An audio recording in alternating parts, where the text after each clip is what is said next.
Welcome to Narrowboat the James Bill. Hope you're well. Thanks for joining me. I'm putting the first coat of epoxy resin, the base coat, down on the starboard facing side. So I'm really trying to learn from the previous attempts I've done on the undersides to make sure this facing side is really as good as possible, which basically means making it as flat and as smooth as possible.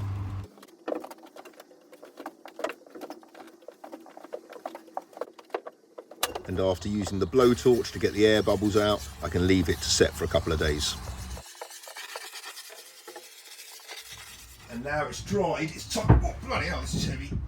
And now it's dried, gives me time to put it in place, offer it up and kind of check out what it looks like.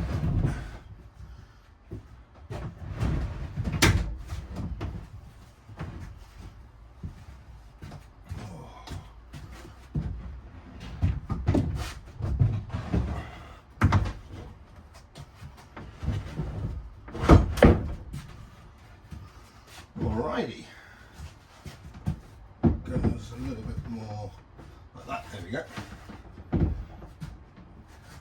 I can feel the grooves where the routed out channel is for the LEDs, so it's got to be even across those two. There we go, good. Happy days. Yeah, that looks alright. In the black, it's not as big as I thought. I know that sounds a bit, so it makes this unit look more proportionate than when it was all, you know, open.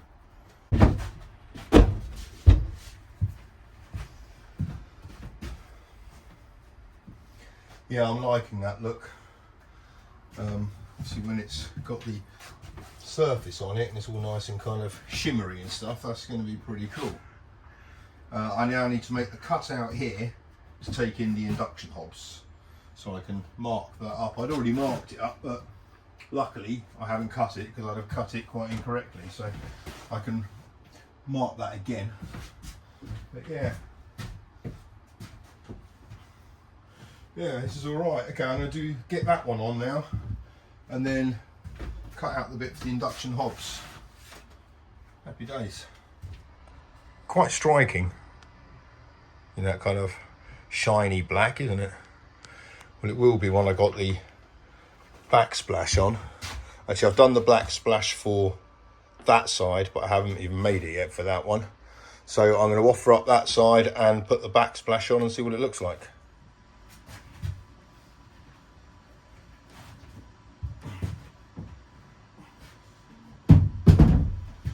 Wow. This resin does make these worktops a damn sight heavier.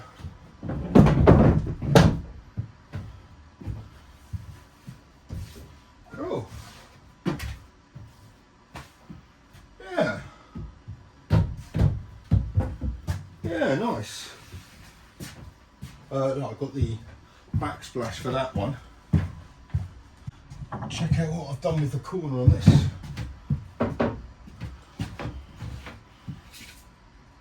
That's looking rather nice, isn't it?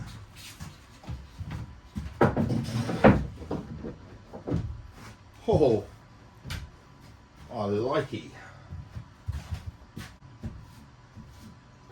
Oh, let's get the sink in and see what that looks like.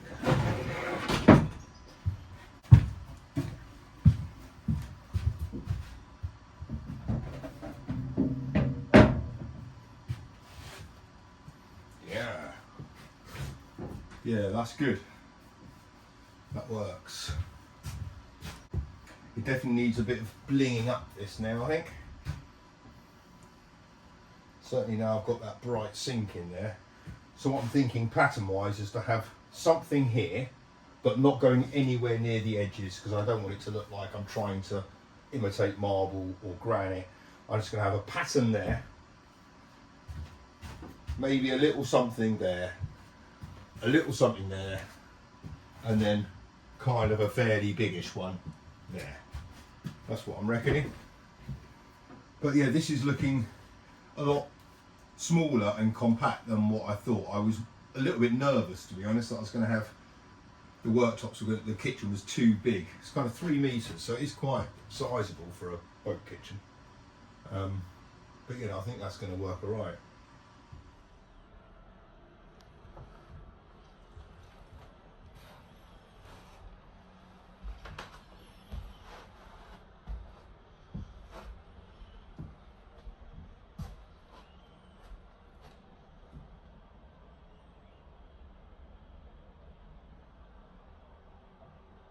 One of these marks is the markings for the hobs.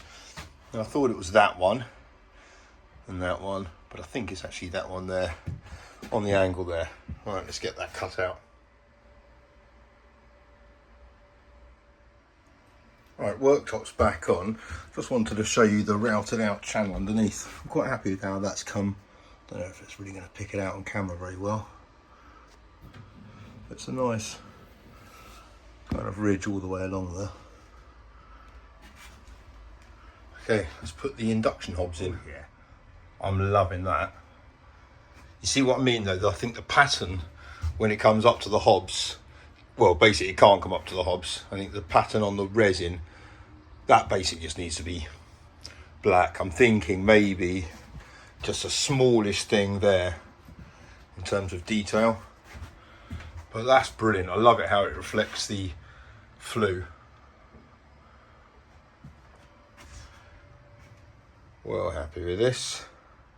Right, this is still a little bit soft, so I'm going to take it out of the sun and put it down there out the way, but I'm glad that all fits in quite nicely. The most important thing about induction hobs is ventilation.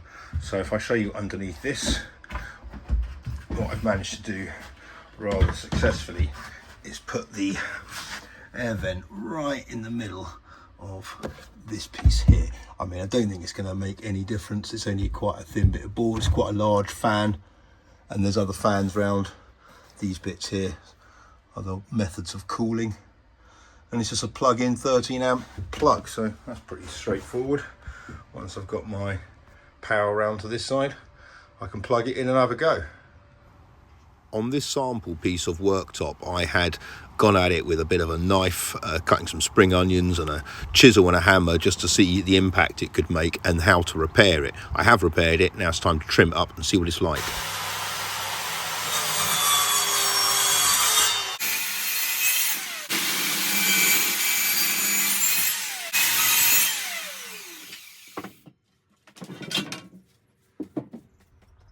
Compared to the damage that was there, that's not a bad repair job. A bit dusty, but yeah, I think that's all right.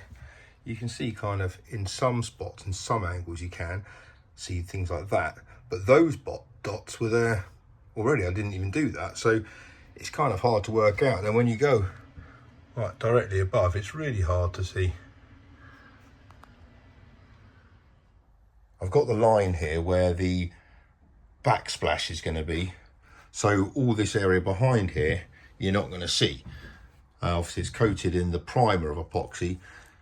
I don't really want to have to deal anything with this edge here when the epoxy's drying, or kind of when I've got to take the masking tape off to do the edges. So what I'm going to do is make a dam here using cork, so the top coat of epoxy will basically come up to the dam, and that little bit there will just remain as it is. But as I said, you won't be able to see any of that anyway, so that'll be my plan, and also it will save a bit on epoxy.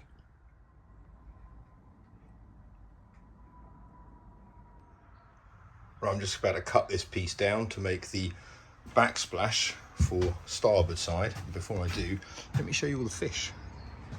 Look how clear the water is. That's cool.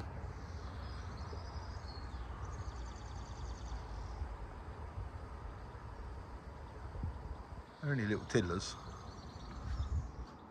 Right, let's do this. I've got to make up the backsplash now for this starboard worktop. It's got to sit at 90 degrees to the worktop, and for it to fit in nice and snug, I've obviously got to take that angle out there. And I'm using the iPhone for that, because it's like super accurate on the measurement thing. You'll see on there, it's the worktop's perfectly level. This is really, really accurate, this function, so it's quite good to use. So on the wall, all I do, measure it up. It tells me the angle is 9 degrees, 10 degrees. So then I can take that over to my saw. I can adjust the angle of the blade to 10 and it should be absolutely perfect. Set that to 10 degrees and that's the perfect angle. So I've basically got to lop off this angle there roughly, but it's a really sketchy cut. So I'm cutting into these sacrificial boards underneath the track. I've angled the saw correctly, but it's not particularly, this piece here has got a bit of a bend in it, hence the fact I got this acro prop kind of just stopping it bending. So I'm going to saw up to half of it and then shimmy it along and do it bit by bit.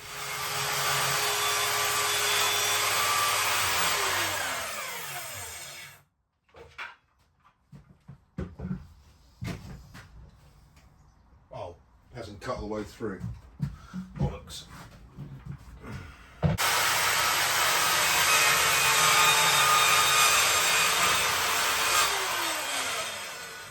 This is proving to be too much of a sketchy cut, so I'm going to take it outside and plane down the rest. I think I might take the majority off with the jigsaw and then plane it down nicely.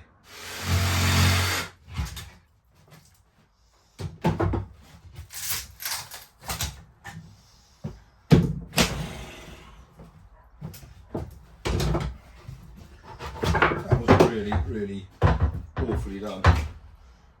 Right. Let's get that outside and plane it down.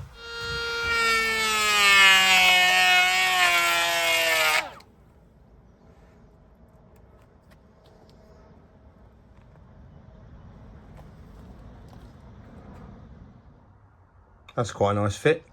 Now I need to make the end bits up. Okay, it's the morning, it's time to test out my induction hobs. I've never plugged these in, so I'm hoping they work. This is magnetic, so the only thing I know is that the surface has to be magnetic. Right, I've cranked this up to 9, because obviously if you're boiling a kettle you want it done fairly quick. So I've cranked that up to 9, and it's now taking a steady 1200 watts out. I appreciate watching a kettle boil is not exactly gripping YouTube content, but I just wanted to test that these all work, obviously, which they do. That was the 1500 watt ring. Let me turn it off now. Right, that's, how do I turn it off? No. Oh yeah, turn it down to 0, that's it. Cool, right. So that was the 1500 watt ring. So that's not really hot at all. It was on full whack at 1200 watts, and it boiled that in the same time as my gas hobs do on full whack. So all in all, pretty successful. Happy it works. So that H indicates that it's hot. It's also got a child lock function. So if I hold that down, child lock's on. I think I've reached the end of stage 1 of the Worktop build. So they've both been sealed and had their primer coat put on them, and it looks really good in this gloss. So I think the gloss finish is what I'm going to go for. It works well with the induction hobs. The reflection of the flue across it all is just brilliant, and when the top coat's on, because it's self-leveling, at the moment when I can see the reflection in the induction hobs, it's absolutely mirror flat, but obviously on the Worktop at the moment, because it's just the base coat, it's not. And that would irk me somewhat, but I'm pretty sure that the top coat is going to be absolutely mirror flat with that. So yeah, the overall look of it and feel is great. It's definitely kind of proportion wise, there's loads of space. This is exactly the kind of dimensions I wanted for me and like the kids or guests or whatever coming in. It's quite spacious. The air fryer will be here, so there's quite a lot of worktop space on that side still, but here there's just like there's loads of it. So this is, yeah, the proportions I think I've got right. It feels quite spacious but not too big. I was a bit nervous about that. In terms of the finish on this, a few people commented on the last few videos about the resin finish. I'm going to go on with a polyurethane top coat basically. So epoxy resin, which is kind of ideal for pouring for large areas and deep fills and things, but it's got kind of weaknesses to it. A polyurethane resin is much stronger, and much more fit for purpose for a galley kitchen. So I'll put that on. It's a 2-part system. You basically roll it on, roll it off, and after a couple of days it's rock hard. It'll be more scratch resistant and hopefully more heat resistant as well, because this bit here got damn hot when the sun was baking through. And you can bend resin using the sun. So a polyurethane finish is going to be exactly what I need on this, and you can get it matte satin and gloss. So yeah, gloss is what I'm going to go for. The reason you see the 11 fluid ounce storage beaker here is because on the last video, which I've got to apologise for, the sound, it was all out of sync. So yeah, sorry for that. You have to endure that. But in that video, I announced the winners of the 11 fluid ounce storage beakers and the fact that Dave won the weekend on board Slow Patrol. And one lucky person, or 2 lucky people, won 2 of these. And one of them, Ryan, who lives in America, has luckily said I only need to ship 1 of them to him, because he's giving 1 back to you guys for someone else to get the chance to win it. And the way you can win it is by saying thanks Ryan in the comments of this video. I'll use one of those clever internet comment grabber things and pick one at random, and I will ship it to you wherever you are in the world. So once again, you've got to write thanks Ryan in the comments, and I will select one at random. So cheers for that, Ryan. I will crack on with this next week, is my plan. I've got the girls on board for the whole of summer holidays pretty much. So it's gonna, yeah, I'll get this bit done, and then I can move over to doing the dinette, which I'm really looking forward to. Thanks for joining me. Until next time, take care. Bye bye.